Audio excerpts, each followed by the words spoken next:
Bonjour à tous, bienvenue sur Weblex TV. Aujourd'hui, on va répondre à cette question: comment réagir lorsqu'un salarié subit un retrait du permis de conduire? Imaginons qu'un salarié vous annonce qu'il vient de se faire retirer son permis de conduire. Or, il en a absolument besoin pour travailler. Comment gérer cette situation? Que peut-on faire? Que peut-on ne surtout pas faire? Pour répondre à ces questions, Marcel-Edouard Bretéché, avocat chez Horatio, est avec nous aujourd'hui. Bonjour. Bonjour. Merci d'être avec nous. Alors, que peut-on faire? Que doit-on faire en tant qu'employeur face au salarié qui a fait l'objet d'une suspension de permis de conduire? L'employeur doit s'interroger à savoir si, pour le salarié, le permis de conduire est-il indispensable ou non à l'exercice de ses fonctions. Si le permis de conduire n'est pas indispensable, et bien dans ces cas-là, ça n'aura pas de conséquences sur la relation de travail. L'employeur n'aura donc pas à être gêné et pourra finalement laisser courir la situation. Si au contraire, le permis de conduire est un élément indispensable pour exercer les missions de travail, dans ce cas, effectivement, il va falloir que l'employeur se pose d'autres questions, savoir s'il ne peut pas trouver des solutions pour que la relation de travail se poursuive sans heurts. Alors, quelles sont ces solutions? On peut en envisager plusieurs, notamment le reclassement temporaire. Le salarié peut être reclassé sur un poste sédentaire. Voilà, par exemple, c'était un commercial, il était voué à aller de site en site. On peut peut-être l'affecter sur un poste de vente, mais de manière sédentaire. Il faut vraiment voir au cas par cas ce qui est possible ou non au sein de l'entreprise. On peut aussi demander au salarié, alors là ça va dépendre aussi de son retour, mais la prise de congés payés.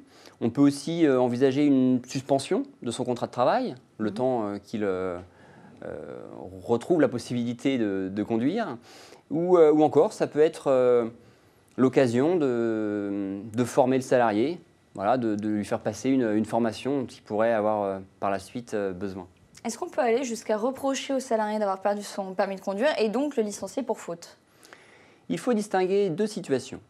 Selon que l'annulation ou la suspension du permis de conduire est intervenue pendant le temps de travail ou au contraire en dehors du temps de travail. Si l'annulation ou la suspension est intervenue pendant le temps de travail, alors oui, cela pourra constituer une faute et donner lieu peut-être à licenciement. Ça dépendra d'autres paramètres, notamment selon les fonctions du salarié, le passif disciplinaire, son ancienneté, etc. Mais en tout cas, oui, ce sera une possibilité. Et dans l'autre situation, si le retrait de permis a lieu en dehors du temps de travail, sur un week-end par exemple? C'est beaucoup plus délicat. Le principe est simple, l'employeur ne peut pas baser le licenciement sur des faits qui relèveraient de la vie privée. Et à partir du moment où on est en dehors du temps de travail, on est, par principe, dans la vie privée du salarié. Il faudra donc s'attacher aux conséquences du retrait et donc savoir si, finalement, on a un trouble objectif du bon fonctionnement de l'entreprise. Ça va vraiment être cet élément-là qui va être déterminant pour la suite. Et il faudra alors être très vigilant sur le motif que l'on retiendra pour mettre en place le licenciement. Alors concrètement, comment faire? On ne s'attache pas au comportement du salarié. On va donc éviter le licenciement pour faute. À partir du moment où l'infraction qui justifie le retrait de permis a été commise en dehors du temps de travail, on ne va pas s'attacher à la sanctionner de manière disciplinaire une éventuelle faute du salarié. On va s'attacher à caractériser le trouble objectif dans le bon fonctionnement de l'entreprise. Et si ce trouble-là est caractérisé, alors on pourra mettre en place un licenciement, mais sur ce motif précis. Donc là, c'est vraiment du cas par cas, il faut vraiment analyser les faits. Merci pour vos réponses et toutes ces précisions. On se retrouve très bientôt sur Weblex TV.